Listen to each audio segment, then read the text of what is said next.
हरे कृष्णा। ठीक है, तो ये भजन गा के स्टार्ट करेंगे। विभावरी शेष आलोक प्रवेश, निद्रा छाड़ी उठो जीवा। विभावरी शेष आलोक प्रवेश, निद्रा छाड़ी उठो जीवा। विभावरी शेष आलोक प्रवेश, निद्रा छाड़ी उठो जीवा। बोलो हरि हरि मुकुंद मुरारी, राम कृष्ण हयग्रीवा। बोलो हरि हरि मुकुंद मुरारी, राम कृष्ण हयग्रीवा। नरसिंह वामन श्री मधुसूदन, ब्रजेंद्र नंदन श्यामा। नरसिंह वामन श्री मधुसूदन, ब्रजेंद्र नंदन श्यामा। पूतना घातन कैटभ शातन, जय दशरथी रामा। पूतना घातन कैटभ शातन, जय दशरथी रामा। यशोदा दुलाल गोविंद गोपाल, वृंदावन पुरंदरा। यशोदा दुलाल गोविंद गोपाल, वृंदावन पुरंदरा। गोपी प्रिया जन राधिका रमण, भुवन सुंदर बारा। गोपी प्रिया जन राधिका रमण, भुवन सुंदर बारा। रावणंतकर माखन तस्कर, गोपी जन वस्त्रहारी। रावणंतकर माखन तस्कर, गोपी जन वस्त्रहारी। व्रजेर राखल गोप वृंदापल, चित्तहरि वंशीधारी। व्रजेर राखल गोप वृंदापल, चित्तहरि वंशीधारी। योगेंद्र वंदन श्री नंदनंदन, व्रज जन भयहारी। योगेंद्र वंदन श्री नंदनंदन, व्रज जन भयहारी। नवीन नीरद रूप मनोहर, मोहन वंशी बिहारी। नवीन नीरद रूप मनोहर, मोहन वंशी बिहारी। यशोदानंदन कंस निषूदन, निकुंज रास विलासी। यशोदानंदन कंस निषूदन, निकुंज रास विलासी। कदम्ब कानन रास परायण, वृंद विपिन निवासी। कदम्ब कानन रास परायण, वृंद विपिन निवासी। आनंदवर्धन प्रेमानिकेतन, हुलसरा जोजकामा आनन्दवर्धन प्रेमानिकेतन हुलसरा जोजकामा गोपाङ्गनागण चित्तविनोदन समस्त गुणगणधामा गोपाङ्गनागण चित्तविनोदन समस्त गुणगणधामा यमुना जीवन केलिपरायण मानस चंद्र चकोरा यमुना जीवन केलिपरायण मानस चंद्र चकोरा नाम सुधारस गाओ कृष्णा यश राखो वचन मन मोरा नाम सुधारस गाओ कृष्णा यश राघो वचन मन मोरा हरि नाम सुधारस गाओ कृष्णा यश राघो वचन मन मोरा हरि नाम सुधारस गाओ कृष्णा यश राघो वचन मन मोरा हरि राखो वचन मन मोरा हरि राखो वचन मन मोरा जय कृष्ण बलराम कृष्ण बलराम जय वृंदावन धाम जय कृष्ण बलराम जय कृष्ण बलराम कृष्ण बलराम जय वृंदावन धाम जय ललिता विशाखा जय राधे श्याम ललिता विशाखा जय राधे श्याम जय ललिता विशाखा जय राधे श्याम ललिता विशाखा जय राधे श्याम जय गौरनिताय गौरनिताय गौरनिताय जय गौरनिताय जय गौरनिताय जय गौरनिताय गौरनिताय जय गौरनिताय जय जय प्रभुपाद प्रभुपाद प्रभुपाद प्रभुपाद जय जय प्रभुपाद प्रभुपाद प्रभुपाद जय प्रभुपाद जय गौर हरि बोल हरि बोल हरि बोल जय गौर हरि बोल जय गौर हरि बोल हरि बोल हरि बोल जय गौर हरि बोल। ओम विष्णुपाद परमहंस परिव्राजकाचार्य अष्टोत्तर शत श्री श्रीमद जब बोल रहे होते हैं तो मुंह नीचे करते हैं। हिज डिवाइन ग्रेस अभय चरणारविंद भक्तिवेदांत स्वामी श्रील प्रभुपाद की जय। जय ओम नित्य लीला प्रविष्ट ओम विष्णुपाद परमहंस परिव्राजकाचार्य अष्टोत्तर शत श्री श्रीमद शिल भक्ति सिद्धांत सरस्वती ठाकुर प्रभुपाद की जय। श्री श्री कृष्ण बलराम रस यात्रा महामहोत्सव की जय। आप सबकी जय। भाई गॉड परमानंदे हरि हरि बोल। ओके हरे कृष्णा। तो जैसा कि आप सबको पता है कि आज हम लोग यहाँ पे कृष्ण बलराम कथा यानी बलराम रस यात्रा के बारे में सुनने के लिए जुड़े हैं, है ना।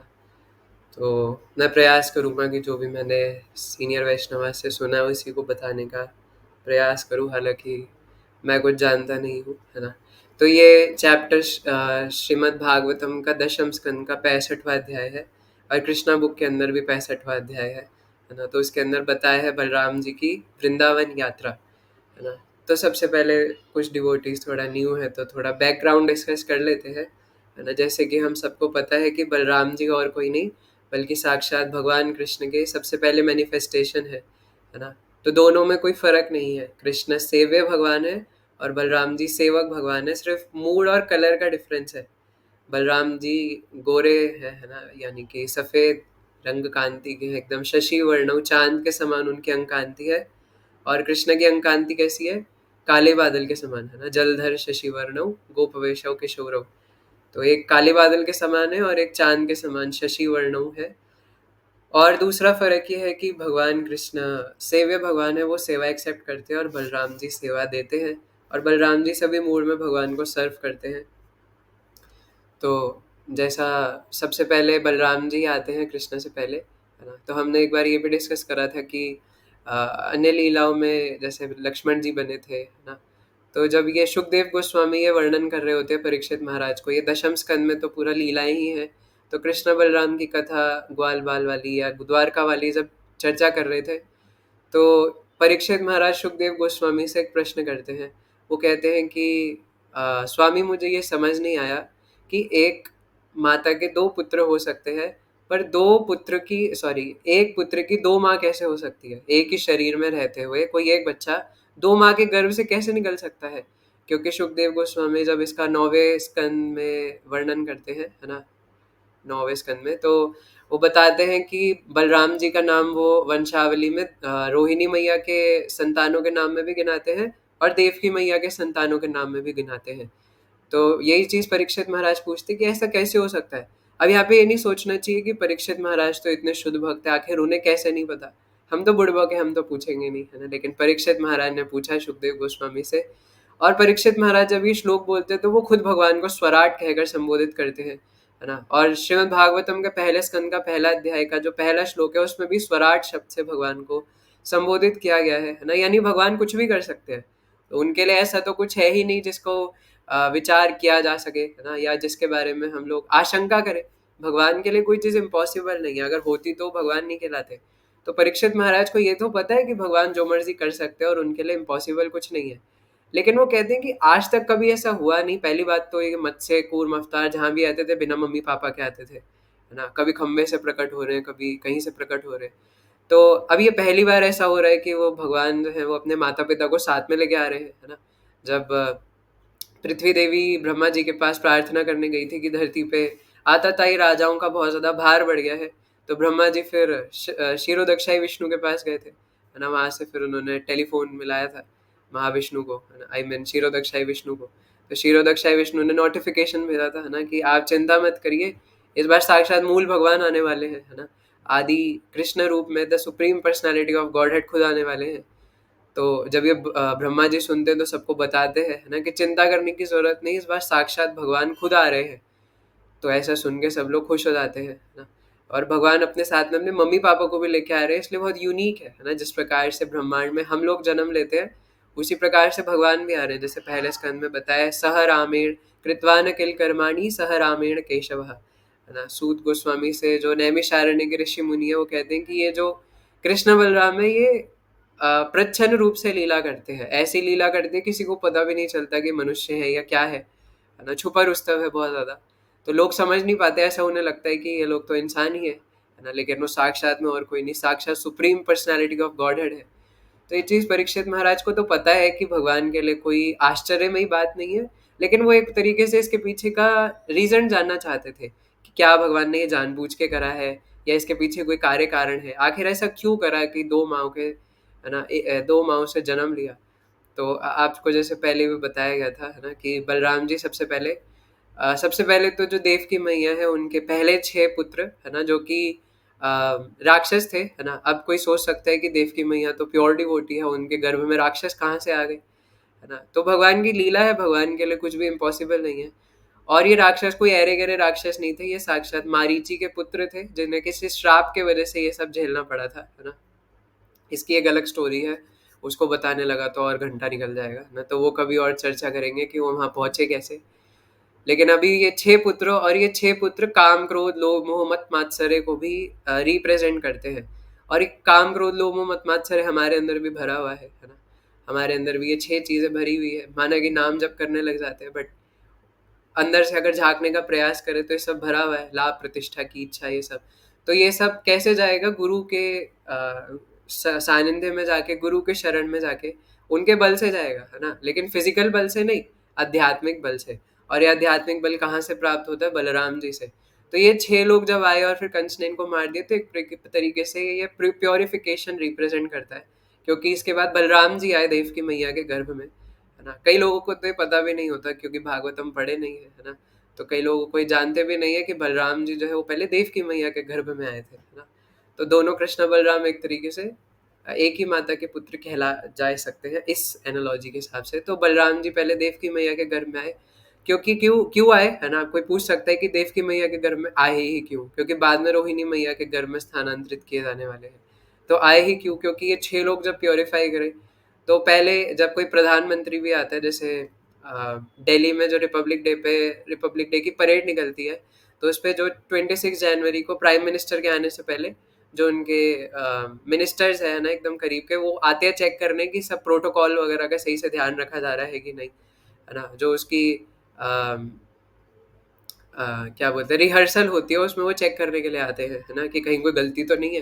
तो यही बलराम जी चेक करने के लिए आए थे कि सब प्रोटोकॉल्स का सही से ध्यान रखा जा रहा है कि नहीं, है ना, सब कुछ सही है कि नहीं, भाई प्राइम मिनिस्टर आने वाले हैं साक्षात, है ना। और बलराम जी भगवान के लिए कोई सेवा छोड़ते नहीं है, खुद भी भगवान ही है, कृष्ण ही है, लेकिन अब बलराम भाव में है ना, इसलिए भगवान के लिए कोई सेवा छोड़ते नहीं। एक्चुअल में हमारे लिए भी बलराम जी कोई सेवा ना छोड़े, बलराम जी खुद से सारी सेवा निपटाने में सामर्थ्य है, लेकिन ताकि हम लोगों का उद्धार हो सके इसलिए हमें प्रार्थना करनी चाहिए बलराम जी से कि हमें भी कुछ सेवा दे दीजिए।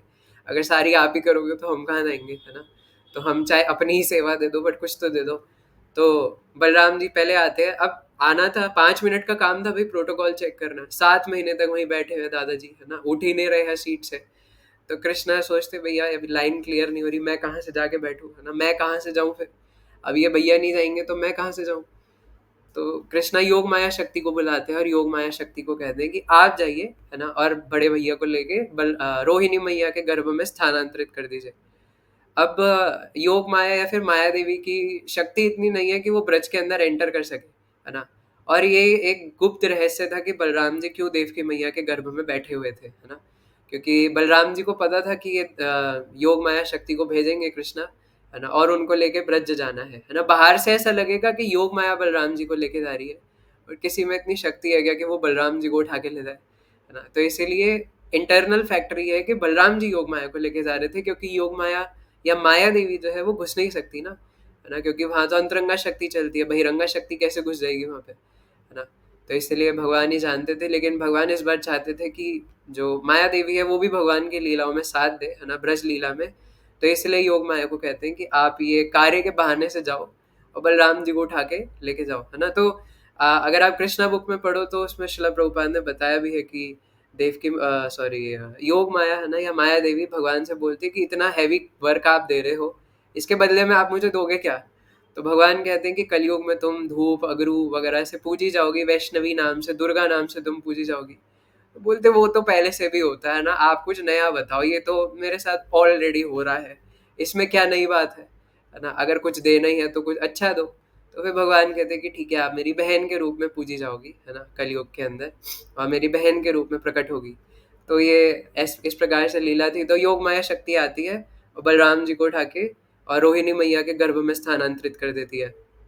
अब बलराम जी पैदा हो, अब रोहिणी मैया के गर्भ में भी आई गेस 13 या 14 महीने पड़े रहे थे, है ना। उसके बाद जाके रोहिणी मैया के गर्भ से निकले, और एकदम जड़, है ना, एक कुछ हिल नहीं रहे, कुछ रिएक्शन नहीं दे रहे, महीनों के महीने बीत गए, है ना, कुछ बोल नहीं रहे, कुछ नहीं है। तो रोहिणी मैया और सभी जो ब्रजवासी थे वो तो बड़े परेशान हो गए, है ना। वो सोचे कि यार ये क्या हो रहा है, पहले तो 13-14 महीने तक हो नहीं रहा था, है ना। और एक्चुअली रोहिणी मैया को गर्भाधान या फिर क्या बोलते हैं उसको, लाइक चाइल्ड बर्थ के लिए, है ना, देवकी मैया ने बोला था कि मैं तो जेल में हूँ, है ना, कंस तो मेरे सारे पुत्र मार देगा, आप बाहर है ना, वंशावली आगे कैसे बढ़ेगी, तो आप प्लीज जो है वो अपने घर में एक संतान को जन्म दीजिए। तो उनके कहने पे रोहिणी मैया ने करा था, है ना, ये भागवतम के अंदर आता है लीला। तो अब ये बलराम जी यहाँ से चले गए थे, तो कंस वगैरह को सबको लगा कि मिस कैरेज हो गया, है ना, लेकिन उन्हें क्या पता कि वो भाई साहब रोहिणी मैया के घर में चले गए।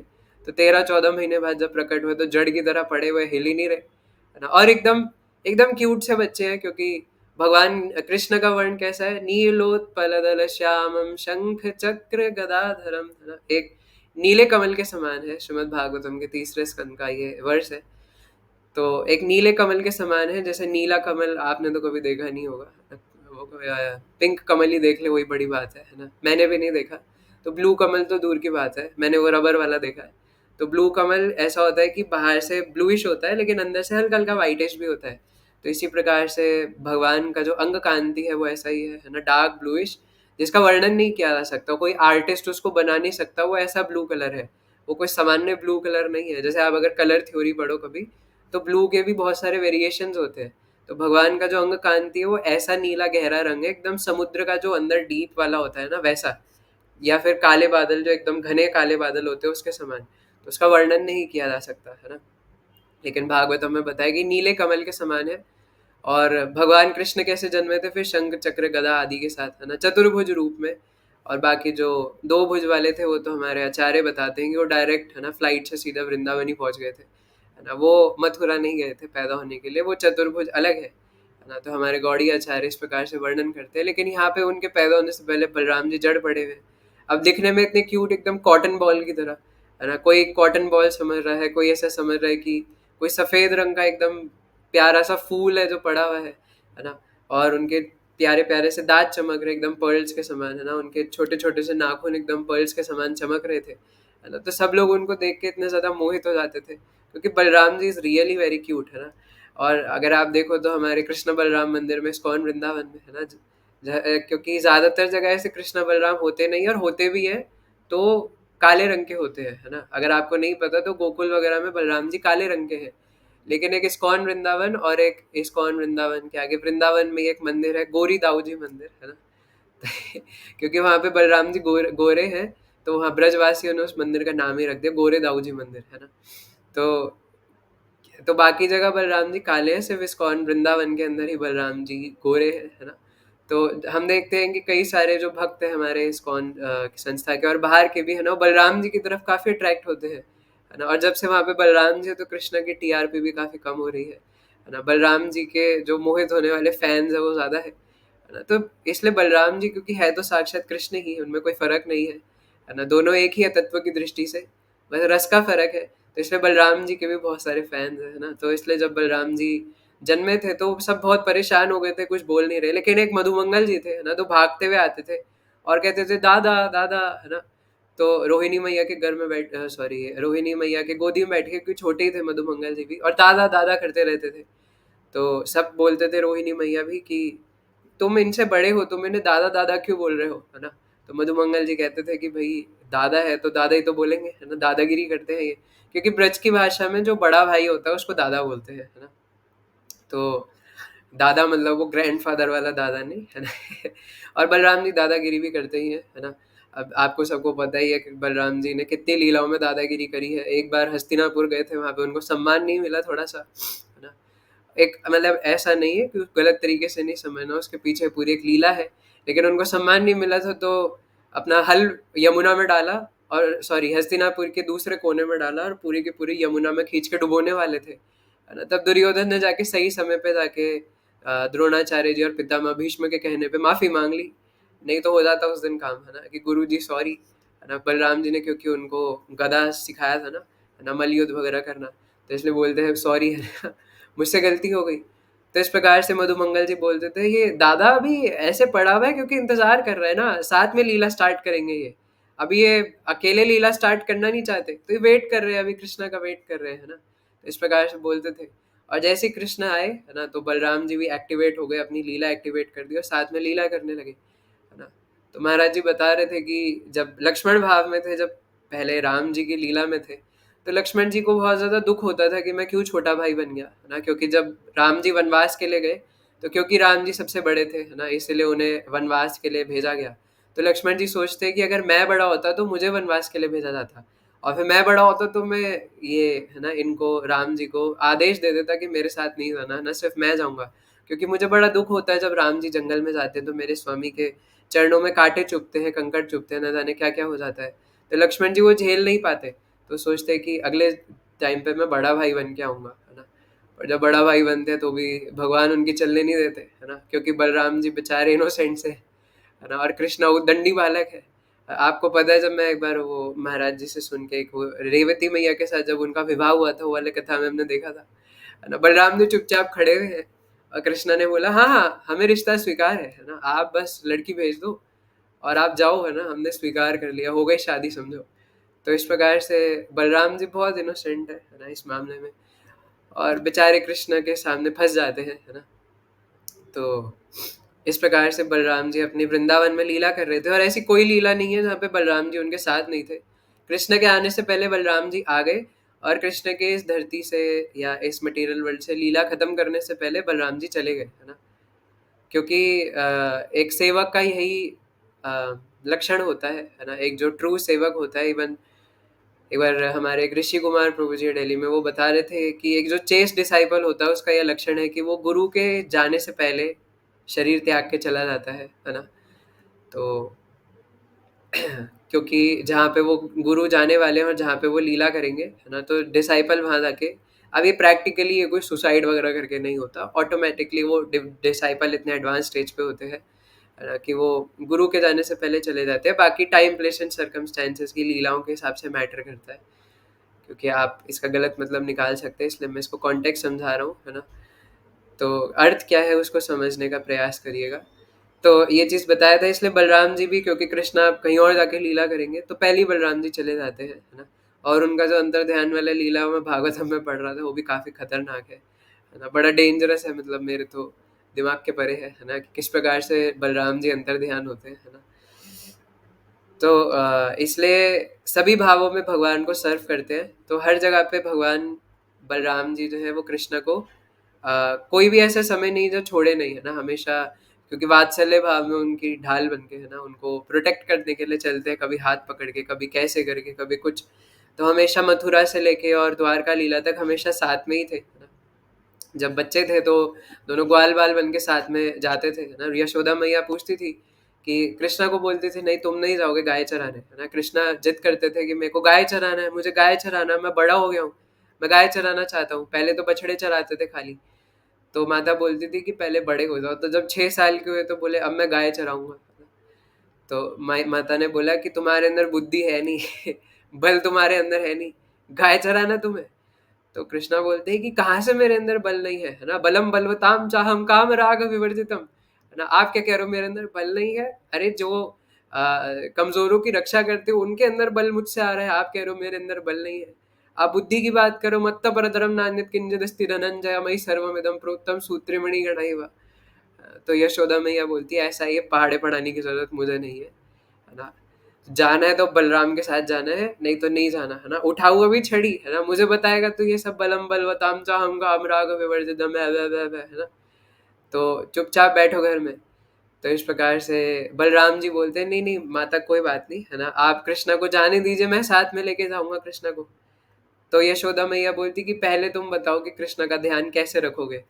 तो बलराम जी कहते हैं कि अगर ये पेड़ पे चढ़ेगा तो मैं इसको चढ़ने नहीं दूंगा, क्योंकि लाला चढ़ना तो जानता है पर उतरना नहीं जानता। पेड़ के ऊपर चढ़ के बोलेगा दाऊ दाऊ बचाओ, दाऊ उतारो, है ना, फिर शायद मैं चढ़ूं तो मुझे भी उतरना ना है ना। तो इसलिए मैं इसको चढ़ने नहीं दूंगा। मैं इसको किसी गुफा में जाने नहीं दूंगा, है ना। वहां जाके अगर चिल्लाएगा तो किसी को सुनाई भी नहीं देगा, है ना, कि मुझे बुला रहा है। तो मैं ऐसा करूंगा, एक काम करूंगा, इसको अपने साथ में, है ना, जैसे आपने देखा होगा कि वो एक कमरबंद पे एक चुन्नी टाइप बांधते हैं कई बार, है ना, कृष्ण बलराम वृंदावन में और कई जगह मंदिरों में भी। तो ऐसा बोलते हैं कि मैं एक काम करूंगा, इसको चुन्नी से बांध लूंगा साथ में, है ना। मैंने आपको एक बार बताया भी था, इस्कॉन दिल्ली एक पंजाबी बाग में मंदिर है ना, वहाँ पे कृष्ण बलराम के प्यारे से विग्रह है। तो मैंने उन्हें भी कई बार देखा है कि वो आपस में चुन्नी बांध देते हैं, है ना। तो मैं बस ऐसी एक सोच रहा था कि ऐसा इन्होंने क्यों करा, क्योंकि उन दोनों की शक्ल भी बच्चों वाली है ना, बच्चे से लगते हैं। तो मैं सोच रहा था कि शायद इसलिए ऐसा किया है ताकि कृष्णा भाग ना जाए, है ना, और खो ना जाए जंगल में। इसलिए बलराम जी ने अपने साथ उन्हें चुन्नी से बांध लिया, है ना। जैसे जब विवाह में 7 फेरे लेते हैं तो पत्नी का जो चुन्नी होता है पीछे पति से बांध देते हैं ना, है ना ऐसे बलराम जी कृष्णा को अपने साथ बांध लेते हैं कि भाग ना जाए। तो एक एक लीला में बलराम जी हमेशा कृष्ण के साथ थे, है ना, चाहे शांत भाव में हो, दास्य भाव में, वात्सल्य भाव में, सख्य में, है ना, माधुर्य में। शांत भाव में मैंने बताया था कि वो जो पैराफर्नेलिया है वो बन जाते हैं। जब आप मंदिर में कदम रखते हो तो जो नीचे का फ्लोर है वो भी बलराम जी है। आप वृंदावन मायापुर धाम जाते हो तो जो पूरा धाम है वो बलराम जी है ना। बलराम जी अपने आप को उस फॉर्म में मैनिफेस्ट करते हैं। भगवान के वस्त्र अलंकार आभूषण आदि ये सब भी बलराम जी है। अभी कोई रिसेंटली महाराज से पूछ रहा था कि महाराज जी जब राम जी ने पुल बनाया था लंका जाने के लिए तो पत्थरों के ऊपर राम लिखा हुआ था, है ना। तो वो लोग जब वानर वगैरह उसके ऊपर पैर रख के जा रहे थे तो उन्हें अपराध नहीं लगेगा क्या? तो महाराज ने बोला तुम जिस धरती पे बैठो तुम्हारे बाप की है ना, वो बलराम जी की नहीं है क्या? वो भगवान की नहीं है क्या, है ना। और जो तुम मल वगैरह त्यागते हो सुबह, वो कहाँ जाता है ना? तो भैया पूरा ब्रह्मांड भगवान का है, वहां अपराध नहीं लग रहा क्या? फालतू की बातें क्यों करते हो, चुप बैठो फिर, है ना?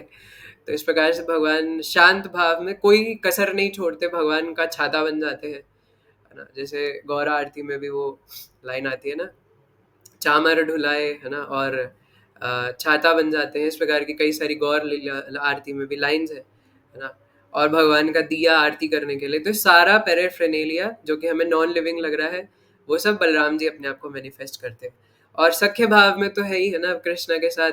आपको सख्य भाव वाला तो सबसे जो इम्पोर्टेंट लीला है वो यही है ना, जो हमने सुना है हमेशा कि एक बार बलराम जी कृष्णा से बोलते हैं कि कृष्णा तुम्हें एक बात बताऊं, है ना, एक सीक्रेट, एक राज की बात। चलो छोड़ो ना, नहीं बताता, राज की बात है, राज है, बताई थोड़ी ना जाती है। तो कृष्णा बोलते हैं नहीं नहीं दाऊ बताइए ना, बताइए। तो बलराम जी बोलते हैं नहीं छोड़ो, है ना। तो कृष्णा जिद करते हैं, तो कहते हैं अब तुम इतना जिद कर रहे हो तो सुनो, देखो लेकिन किसी को बताना मत, है ना, ये सिर्फ मुझे पता है और ममिया बाबा को पता है। और आज मैं तुम्हें बता रहा हूँ, है ना, ये सोच के कि अब तुम मैच्योर हो गए, बड़े हो गए, पर किसी को बताना मत। तो देखो बात ऐसी है कि एक बार क्या हुआ था ना, कि मैं तो तुमसे ज्यादा जिंदगी देखी है। 2.5 साल के हैं बलराम जी। कह रहे मैंने तुमसे ज्यादा दुनिया देखी है, मैं ज्यादा जानता हूँ तुमसे। तो देखो हुआ क्या था एक दिन की, मैया बाबा और मैं एक बार मार्केट में गए थे। तो क्या हुआ था कि तुम, है ना, एक जगह पे रो रहे थे, पड़े हुए थे। तो मैया बाबा ने, है ना, सोचा कि बेचारा बच्चा है, रो रहा है ना, चलो ऐसा करते इसको खरीद लेते हैं। तो कृष्णा ये सुनते ही, है ना, उनका तो एकदम एकदम छाती रुक सी गई, है ना, सहम सी गई। और बलराम जी आगे बोलते हैं ना, कोई कसर नहीं छोड़ते, कहते हैं और तुम्हें पता है, देखो कोई नहीं, है ना, सत्य जो होता है वो ऐसे ही होता है कृष्णा, लेकिन संसार का नियम है कि हमें सत्य से, है ना कभी अवगत होना ही पड़ता है ना, कभी ना कभी सत्य सामने आ ही जाता है। तो क्या हुआ था कि, है ना, नंद बाबा के पास कुछ था नहीं, तो उन्होंने तुम्हें बासी रोटी के बदले में खरीदा था, है ना, बार्टर सिस्टम था ना पहले। तो उन्होंने तुम्हें बासी रोटी के बदले में खरीदा था। तो इतना सुन के, है ना, बलराम जी आंखें बंद करके लीला बता रहे थे, इतने में कृष्णा भाग गए रोते रोते, है ना। और जैसे ही बलराम जी आंखें खोलते हैं तो देखते हैं यशोदा मैया छड़ी लेके खड़ी है ना। तो ये साख्य भाव है ना, साख्य भाव में टांग खींचना एक दूसरे की, इसी को सखा भाव कहते हैं। और सखा का एक मतलब होता है साथ में बैठ के खाना, है ना, स खा, है ना, संग में बैठ के खाना, ऐसा महाराज जी बता रहे थे। तो सखा मतलब होता है साथ में बैठ के खाना, अगर कोई साथ में बैठ के खा रहा है तो वो सखा हो गए, है ना। तो इस प्रकार से अगर आप किसी से मित्रता करना चाहते हो तो उन्हें अपने घर पे हाउस प्रोग्राम में बुलाइए और साथ में बैठ के प्रसाद पाइए, है ना, पहले उन्हें पवाइए, है ना, और साथ में पाइए, है ना। तो इस प्रकार से ये मित्रता है। तो सख्य भाव में भी बलराम जी सर्व करते हैं, दास्य में भी सर्व करते हैं ना। जब वात्सल्य में तो करते ही है उन कृष्णा का ध्यान रखने के लिए, और दास्य भी हो ही जाता है ना। जब कई बार कृष्णा के पैर में दर्द हो रहा होता है, या मतलब लीला के भाव में, है ना, पैर दबा देते हैं कभी कृष्णा के थक हारने के बाद, है ना, कभी कृष्णा बलराम जी के पैर दबा रहे होते हैं। तो कितने हो गए, शान, दास्य, साख्य, वात्सल्य, बस एक बचा माधुर्य भाव, है ना, उसमें भी नहीं छोड़ते, है ना। ये चारों भाव हो गए, माधुर्य में भी कसर नहीं छोड़ते। मैं कह रहा हूँ ना, बलराम जी कहीं सेवा छोड़ना नहीं चाहते किसी के लिए भी, सारी सेवा खुद निपटा देते हैं, है ना। ये एक सेवक का भाव है ना, कि वो इतना ज्यादा सेवा के लिए तत्पर होता है कि वो सेवा के अलावा कुछ सोच नहीं पाता। और बलराम जी तो साक्षात आदि गुरु है, आदि दास भी है और आदि गुरु भी है, भगवान के सबसे बड़े सर्वेंट भी हैं और सबसे बड़े गुरु भी है ना। क्योंकि जो सबसे बड़ा सर्वेंट है वही सबसे बड़ा गुरु हो सकता है ना। जो ढकोसलेबाजी कर रहे हैं या अपने आप को बड़ा दिखाने की कोशिश कर रहे हैं, लेकिन अंदर से कुछ सीनियर नहीं है या अंदर से कुछ सर्वेंट भाव नहीं है, वो गुरु नहीं हो सकता, है ना। गुरु वो है जो अंदर से भगवान के सबसे बड़े सर्वेंट है। तो माधुर्य भाव में भी छोड़ते नहीं, लेकिन माधुर्य भाव में सर्व कैसे करे उसके लिए तो फीमेल होना पड़ेगा। तो वो भी कसर नहीं छोड़ते, है ना। बलराम जी श्रीमती राधा रानी की छोटी बहन के रूप में, श्रीमती अनंग मंजरी के रूप में प्रकट होते हैं, है ना, और फिर ऐसे लीला करते हैं। क्योंकि जब राधा रानी, है ना, कृष्ण के साथ लीला करती है तो बलराम जी वहां से फुर हो जाते हैं, है ना, वहां से अपने भाव में नहीं रहते कृष्णा, बलराम जी वहां पे, है ना। क्यों? क्योंकि जेठ का रिश्ता है ना, तो इसलिए बलराम जी वहां ठहर नहीं सकते, तो वो फुर हो जाते हैं वहां से, है ना। लेकिन अगर देखा जाए तो माधुर्य भाव में उपस्थित रहते हैं, क्योंकि अनंग मंजरी, श्रीमती अनंग मंजरी कभी श्रीमती राधा रानी का साथ नहीं छोड़ती, क्योंकि जैसे यहाँ पे बलराम जी कृष्ण का साथ नहीं छोड़ते, ये राधा रानी का साथ नहीं छोड़ती, है ना। तो इस प्रकार से माधुर्य भाव में भी सर्व करते हैं। तो भगवान बलराम जी, है ना, इस प्रकार से कृष्ण को हर टाइम ही सर्व कर रहे थे। अब जैसे लीला था भगवान का, है ना, कि अम, वृंदावन छोड़ के पहले मथुरा गए, है ना, वहाँ पे जाके कंस को मारा। अब कई बार पूछते हैं कि वापस क्यों नहीं आए वृंदावन, वापस आ सकते थे। वापस इसलिए नहीं आए क्योंकि अगर भगवान मथुरा वापस आ जाते कंस को मारने के बाद, तो जरासंध एंड पार्टी सारे राक्षस जो बचे थे वो फिर मथुरा पर अटैक करते, है ना। इसीलिए भगवान वापस नहीं आए। तो फिर वहां से डायरेक्ट द्वारका चले गए थे, क्योंकि जरासंध बार बार आ रहा था, है ना, बार बार 17 बार जरासंध को हराया था, बलराम जी फूक मार के उड़ा देते थे उसको। तो इस प्रकार से जब द्वारका पहुंचे, तो एक बार कृष्णा बलराम ऐसे हमेशा ही चर्चा करते रहते थे कि वृंदावन की याद आ रही है, वृंदावन का हमेशा याद आता रहता है। तो कृष्णा बलराम हमेशा चर्चा करते थे कि क्या हमें जाना चाहिए, एक बार हमें जरूर जाना चाहिए। तो इस प्रकार से ऐसा करते करते करते करते वार्तालाप बढ़ रही थी कि जाना चाहिए हमें, एक बार तो वृंदावन जरूर ब्रजवासियों से मिलना चाहिए। तो कृष्णा कहते हैं कि बलराम जी एक काम करे दाऊ, आप जाइए, मैं नहीं जा सकता, क्योंकि मैं अगर चला गया तो आपको पता है मैं कितना आसक्त हूँ, मैं अगर चला गया तो मैं वापस नहीं आ पाऊंगा। और भगवान का इस प्रकार से कुछ प्रण भी था कि वो कुछ सालों तक नहीं जाएंगे द्वारका, वृंदावन वापस। और यदुवंशी जो थे उन्हें लगा कि भगवान राधा रानी से इतने आसक्त है ना, भगवान राधा रानी के बिना रह ही नहीं सकते, राधा रानी और कृष्ण में कोई भेद नहीं है, दोनों एक ही है ना। एक शक्ति है और एक शक्तिमान है, और शक्ति कभी शक्तिमान से अलग नहीं हो सकती। और जो गोपियां है, ब्रजवासी है, यशोदा मई है, उनको देख के वापस कभी कृष्ण आएंगे ही नहीं। तो इसलिए कृष्ण जाते नहीं और दाऊ को बोलते कि दाऊ आप जाइए, काम करिए। और सभी ब्रजवासियों के लिए अलग अलग लेटर लिख के देते हैं, सबके लिए अलग अलग गिफ्ट्स लेके देते हैं, है ना। यशोदा मैया के लिए अलग गिफ्ट, नंद महाराज के लिए अलग गिफ्ट, और जो ग्वाले अब बड़े हो चुके थे उनके लिए अलग गिफ्ट, गोपियों के लिए अलग गिफ्ट, छोटे बच्चों के लिए अलग गिफ्ट, है ना, क्योंकि जो बड़े हो गए उनके पुत्र पुत्रियां भी हो चुकी थी। तो सबके लिए कृष्णा ये सब दे के भेजते हैं। तो बलराम जी रथ में सवार होते हैं, अपने ताल ध्वज रथ में, और निकल पड़ते हैं वृंदावन के लिए। और जैसे ही ताल ध्वज रथ वृंदावन के करीब पहुंच रहा होता है, तो जितने भी ग्वाल बाल है, गोपियां हैं, जितने भी ब्रजवासी है, वो उन सबको दिखता है कि एक बड़ा सा धूल का गुब्बारा उड़ते हुए आ रहा है।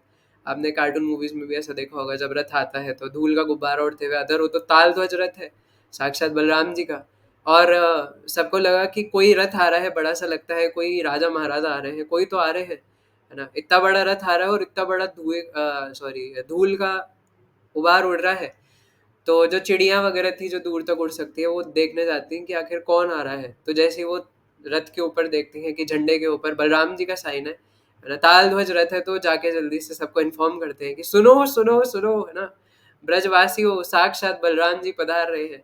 तो ये सुन के तो सब लोग इतने ज्यादा पागल हो जाते हैं। तो सब लोग रंगोलियां बनाने लग जाते हैं, पताकाएं फहराने लग जाते हैं। और अब वो शहर नहीं है, मथुरा शहर था, है ना, लेकिन ब्रज कोई शहर नहीं है, तो वहाँ पे गांव के हिसाब से वेलकम होगा, है ना। तो गाय के गोबर से, है ना, और इस प्रकार से वहाँ पे शुद्धिकरण संस्कार वगैरह अलग अलग होते हैं। तो ये सब अपने आप में डिवाइन और बहुत आनंदमयी है। तो अलग अलग जो रंग बिरंगी रिबन्स है वो सब बांधने शुरू हो जाते हैं, हर जगह पे फूलों से सजाना शुरू कर देते हैं। और बलराम जी जैसे जैसे पास आ रहे होते, सबकी दिल की धड़कन बढ़ने लग जाती है। एक्चुअली जैसा हम सबको पता है, कृष्णा कभी ब्रज से कदम बाहर नहीं रखते। तो ये सब आपस में ब्रजवासी भी चर्चा करते थे, गोपियां भी करती थी, लेकिन उन्हें पता है कि कृष्णा छलिए है ना। और अगर दर्शन दे भी देंगे तो विश्वास नहीं कर सकती कि कृष्णा सच में दर्शन दे रहे हैं। तो बलराम जी के आने पे वो ज्यादा खुश थी, क्योंकि उन्हें पता है कि अगर बलराम जी दिख गए ना, बलराम जी उद्दंडता नहीं करते, है ना। तो अगर बलराम जी दिख गए मतलब कृष्णा भी यहीं आसपास होंगे। कृष्णा कभी बलराम जी के बिना रहते नहीं है। तो और यहाँ पे शिला विश्वनाथ चक्रवर्ती ठाकुर ना एक श्लोक उद्धृत करते हैं।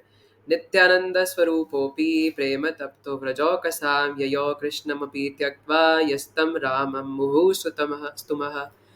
तो शिला विश्वनाथ चक्रवर्ती ठाकुर इसकी टीका में कहते हैं कि हालांकि जो नित्यानंद प्रभु है वो एटर्नल आनंद से भरे हुए हैं, क्योंकि नित्य आनंद है ना, उनका नाम ही नित्यानंद है।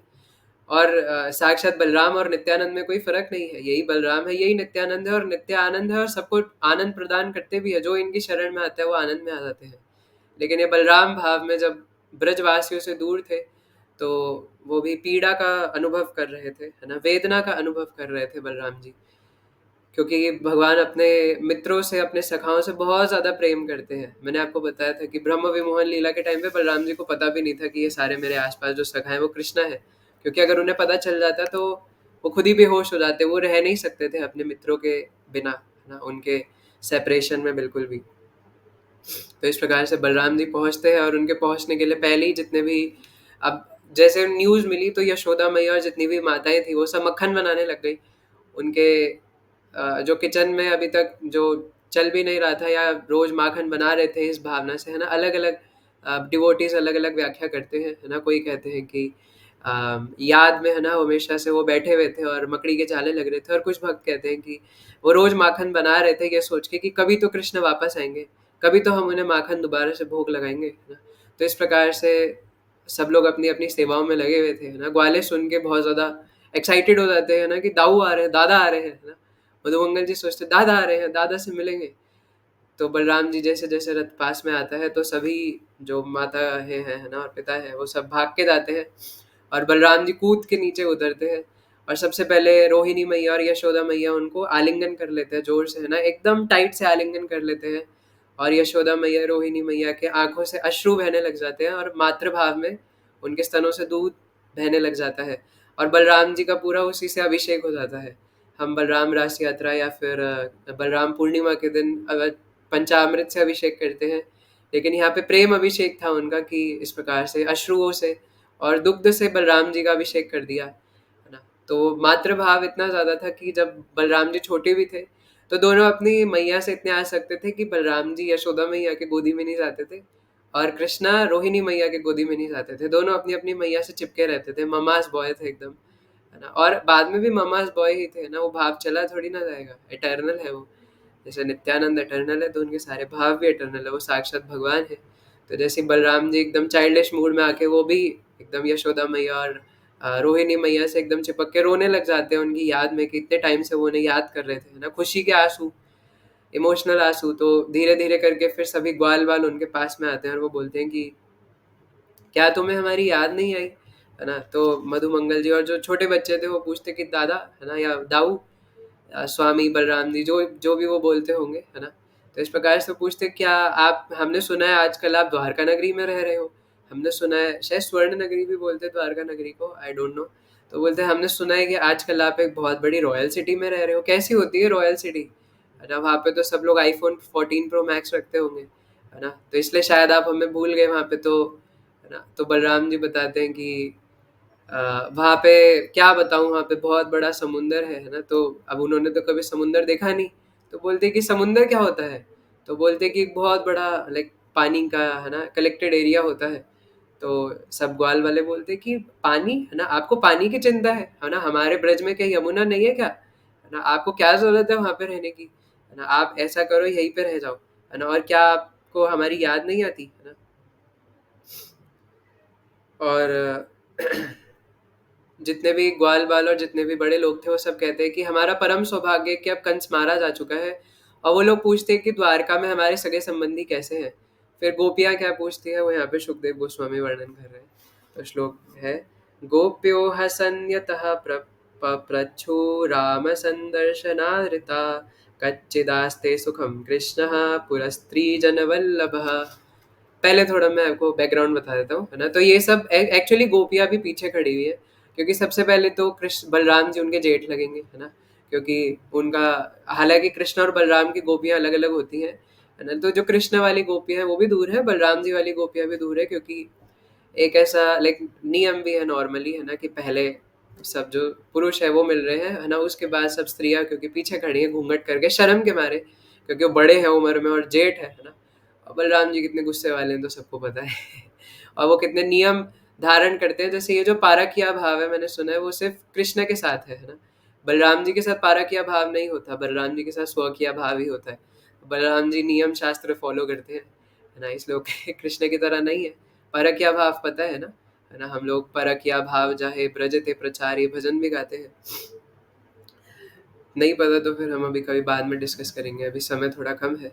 तो इस प्रकार से जब सभी मिल लेते हैं तो गोपियाँ सोचती हैं कोई बात नहीं, हम अकेले में मिलेंगे, वैसे भी हमें इनको ज़रा थोड़ा बताना है कि हमने इनको कितना याद किया है, हमें इनको थोड़ा अपना सुनाना है, थोड़ी देर रुको जस्ट, है ना?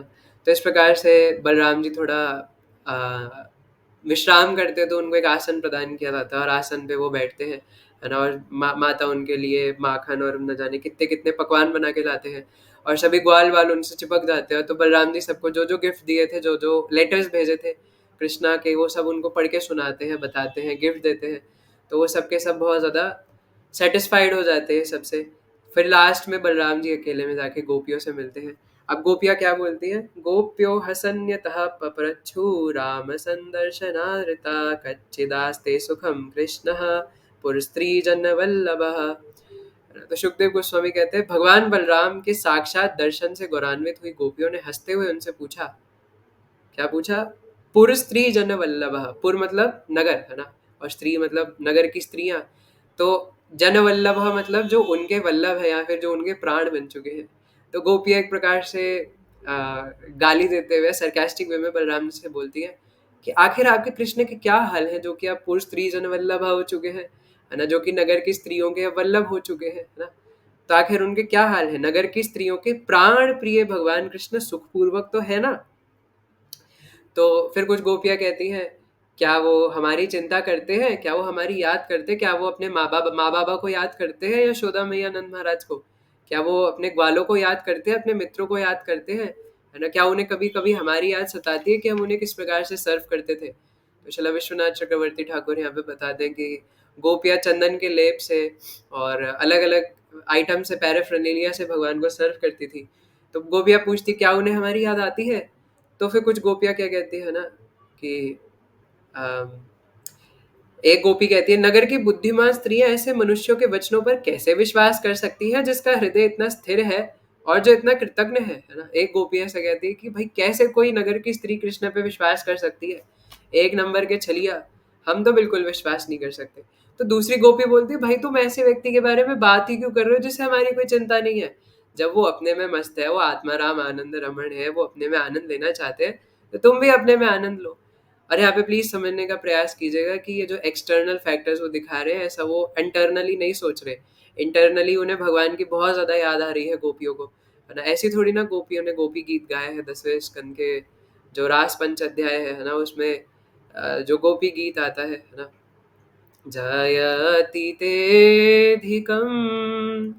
जन्मना व्रजः श्रायत इंदिरा शाश्वतत्र हि।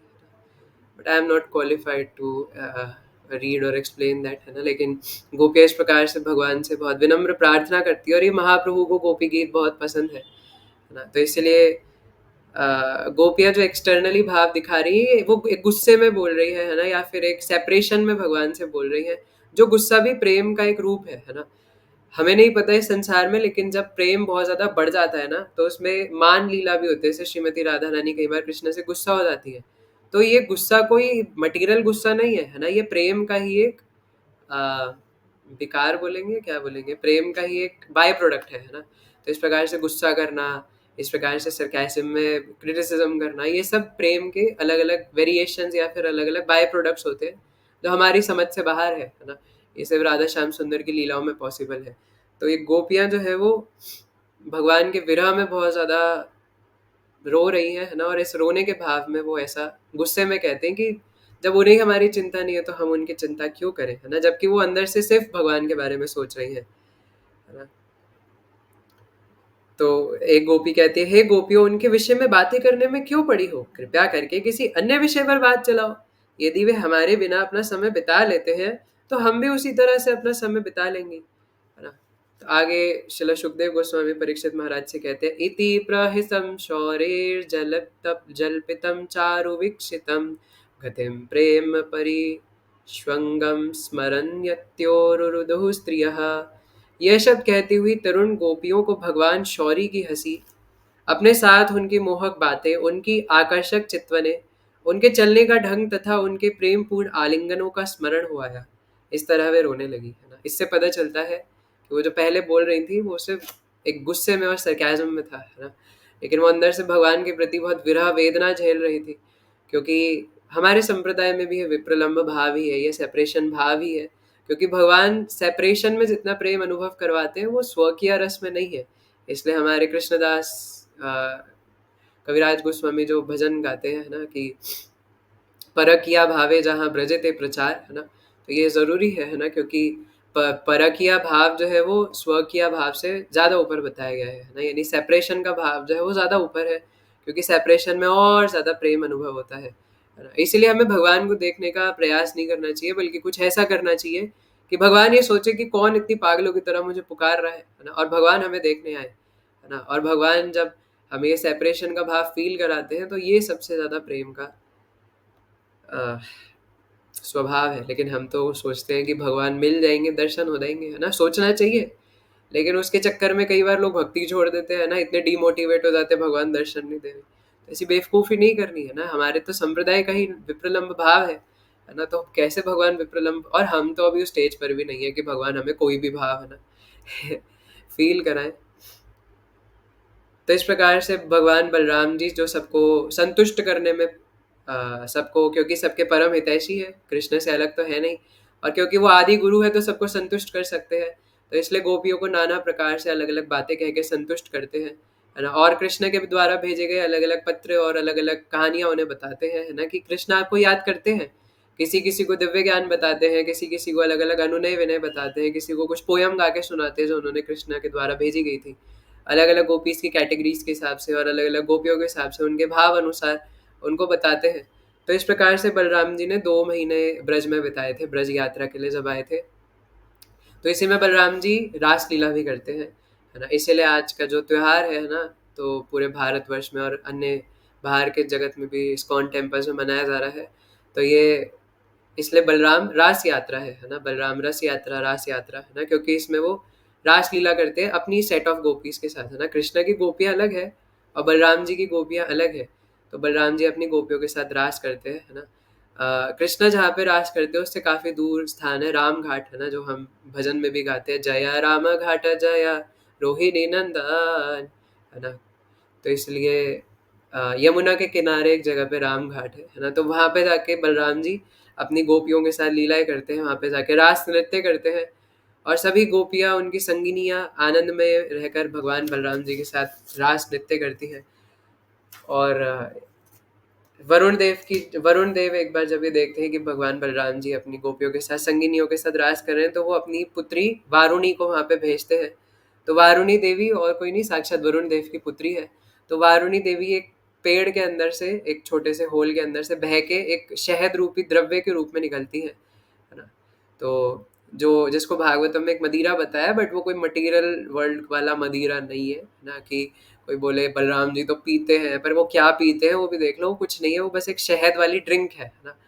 और भगवान की मर्जी भाई, उसको वो पी के इस प्रकार से लीला करना चाहते हैं तो ये उनकी इच्छा, है ना। तो भगवान उसको पीने के बाद थोड़ा सा ऐसा प्रतीत करते अवधूत की तरह, है ना, कि जैसे वो एक नशेड़ी व्यक्ति की तरह होंगे। तो बलराम जी वो वारुणी पी लेते हैं, और वारुणी एक्चुअल में बनाया नहीं जा सकता, हम लोग एक ड्रिंक बना देते हैं उसका नाम वारुणी रख देते हैं, बट वारुणी बन नहीं सकता क्योंकि वो बलराम जी के है ना एक पर्सोनिफिकेशन है वारुणी, है ना, वरुण देव की पुत्री है वारुणी देवी। तो हम लोग एक शहद वाला ड्रिंक बना के उसको वारुणी कह देते हैं, बट एक्चुअल में उसको बनाया नहीं जा सकता, है ना। तो बलराम जी जब अपनी संगिनियों के साथ रास लीला कर रहे थे तो इनको महक आती है वारुणी की, और वो वहाँ पे सब लोग के साथ जाते हैं और वो सारा शहद ऐसे लेके और सारा पी जाते हैं ना, एकदम मदहोश होके। और उसको पीने के बाद उनके अंदर और एक्सटेसी आ जाती है, आंखें पूरी नशे में लाल हो जाती है, चूर चूर हो जाती है, और वो और ज़्यादा नृत्य करने लग जाते हैं। अब नृत्य करते करते बताते हैं ना सुखदेव गोस्वामी कि उनके जो चेहरे पर पसीने की ड्रॉपलेट्स थी वो बर्फ़ के समान लग रही थी, कि बर्फ़ के जैसे छोटे छोटे बर्फ़ पड़ रही हो। तो आप में शायद कभी आधे लोगों ने तो बर्फ़ भी नहीं देखी होगी, जो बर्फ़ पड़ती है वो वाली, है ना। तो ऐसा लग रहा था जैसे बर्फ़ होगी, है ना, उनके माथे के ऊपर और उनके पूरे चेहरे के ऊपर वो पसीने की ड्रॉपलेट्स बहुत ज़्यादा आनंदमयी लग रही थी, है ना। और भगवान की लाल लाल आंखें भी बहुत सुंदर लग रही थी, है ना। ये भी हमारे आचार्य हैं जो इस प्रकार से बोलते हैं, भगवान की लाल लाल आंखें सुंदर लग रही थी, क्योंकि भगवान का सब सुंदर है ना, भगवान का सब मनमोहक है। वो हमारी तरह थोड़ी ना है कि हमारी तरह लाल आंखें हो तो डर लगेगा उनसे, है ना, नहीं, है ना। लेकिन लीला करना चाहे तो डर भी लग सकता है, क्योंकि अभी आगे यही होने वाला है। तो बलराम जी थक गए थे, है ना, और उन्हें मन कर रहा था अब गर्मी लग रही है, अब थोड़ा जल क्रीड़ा किया जाए। तो यमुना थोड़ा दूर थी, है ना, राम घाट ये जो जगह थोड़ा अलग से जगह पे था। तो अभी यमुना के किनारे, लेकिन पहले नहीं था। तो बलराम जी यमुना महारानी को ऑर्डर देते हैं कि यमुना इधर आओ, है ना, मुझे स्नान करना है, मुझे जल क्रीड़ा करना है। तो यमुना महारानी सोचती है कि ये तो अभी नशे में है ना, मैं इनकी बात नहीं सुनूंगी, है ना, आंखें लाल लाल कर रखी है, मुझे डर लग रहा है इनके पास जाने में। कि बलराम जी वीडियो कॉल करके बोल रहे थे कि आ जाओ गूगल मीट पे, है ना, ऐसे बोल रहे थे आ जाओ, है ना, ये देखो यहाँ पे पीछे इतनी सारी संगिनियां हैं, है ना, हम सब जल क्रीड़ा करना चाहते हैं। लेकिन यमुना महारानी आती नहीं है, तो बलराम जी को गुस्सा आता है और अपनी लाल आंखों से ही हल फेंकते हैं वहीं से, और यमुना को खींचने लग जाते हैं और बोलते हैं कि तुम नहीं आओगी, हे पापिनी, मैं तुम्हें अनेक धाराओं में विभाजित कर दूंगा, है ना।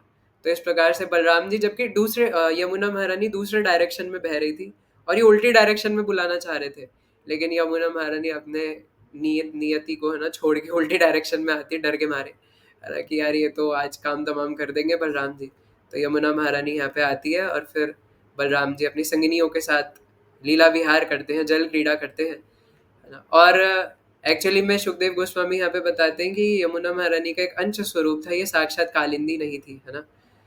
और बलराम जी जब पूरा जल क्रीड़ा कर लेते हैं, तो जल क्रीड़ा करके जब बाहर निकलते हैं, तो क्या नाम था, कोई तो, है ना, देवी थी जो कि लक्ष्मी मैया के मैनिफेस्टेशन है ना, मैं भी नाम भूल गया, बुक भी मैंने बंद कर दिया। तो बताया था कि उन्होंने बलराम जी को नीले वस्त्र, सुंदर सुंदर नीले वस्त्र, नए नए आभूषण, है ना, और ऐसे कमल के फूलों की माला जो कभी मुरझाएगी नहीं, है ना, ऐसे फूलों की माला और ये सब उनको दिया गिफ्ट में। और बलराम जी उसको एक्सेप्ट करके सुंदर सुंदर आभूषण और सुंदर सुंदर ये सब पहन के अलंकृत हो जाते हैं और बहुत मनमोहक लगते हैं। तो इस प्रकार से बलराम जी 2 महीने लीला करते हैं और जितनी भी रात रास लीला करते हैं, ब्रजवासियों के साथ रहते हैं, वो ऐसे निकल गया जैसे 1 घंटे के समान हो, है ना, 1 मिनट के समान निकल गया, एक रात के समान ये 2 महीने की रातें निकल गई। और पूर्णिमा की चंद्रमा, जैसे आज भी पूर्णिमा है, तो बलराम जी पूर्णिमा की रात में राम घाट में, है ना, एकदम जो जंगल है वो पूर्णिमा की चांदनी से भरा हुआ रहता है और उसमें वो रास नृत्य इस प्रकार से करते हैं। आजकल तो हमें पता नहीं चंद्रमा की चांदनी कैसी होती है, क्योंकि स्ट्रीट लाइट्स और ये सब फालतू की लाइट्स इतनी सारी लगा रखी है कि उसमें हमें पता ही नहीं चंद्रमा की चांदनी कैसी होती है। और बलराम जी जब रास नृत्य कर रहे हो तो चंद्रमा कैसी रोशनी करेगा, सोचिए, है ना। तो वो तो बलराम जी कर सकते हैं। तो ये बलराम जी की कृपा हमारे लिए ज़रूरी है ना, इसलिए हमारे आचार्य कहते हैं कि आ, से संबंध नाही जार व्यर्थ जन्म गेला तार, है ना, कि अगर आप इस प्रकार से भगवान के साथ संबंध स्थापित नहीं कर रहे तो व्यर्थ है तुम्हारा जन्म, है ना, इस प्रकार से। इसलिए बलराम जी, और यही निताई है, यही नित्यानंद महाप्रभु है, तो इसलिए बलराम जी और नित्यानंद प्रभु के साथ संबंध स्थापित करना जरूरी है, यही आदि गुरु है और यही भगवान की सेवा प्रदान कर सकते हैं, है ना। और अगर इनके साथ संबंध नहीं है तो फिर जगत में किसके साथ संबंध है। तो इसलिए बलराम जी के साथ संबंध होना, और बलराम जी हमें सेवा प्रदान कर सकते, कृष्ण की सेवा प्रदान कर सकते, कृष्ण बलराम के प्रति आसक्ति होना, उनके प्रति रति होना, कृष्ण बलराम को सर्व करना, गौर निताई को सर्व करना, और उसमें साक्षात बलराम और स्पेशली बलराम जी और निताई की शरण लेना, ये हमारे लिए अति आवश्यक है ना, क्योंकि जो बलराम है वही निताई है नित्यानंद गौर लीला में, तो इसलिए उनकी शरण में जाना अति अति अति आवश्यक है। और यही बलराम जी है जो एकमात्र हमारा उद्धार कर सकते हैं, हमें तार सकते हैं, है ना। तो इस प्रकार से ये बलराम रास यात्रा की लीला है और इस लीला पे हम लोग कॉन्टेम्पलेट करें, इस पे चिंतन करें, है ना, और इस प्रकार से हम भी बलराम जी को अलग अलग भाव में अलग अलग तरीके से सर्व करने का प्रयास करें। So thank you so much, है ना, आप सबका जुड़ने के लिए और आज आने के लिए। तो आज की क्लास, है ना, हम लोग यही ओवर करेंगे। Thank you so much. Hare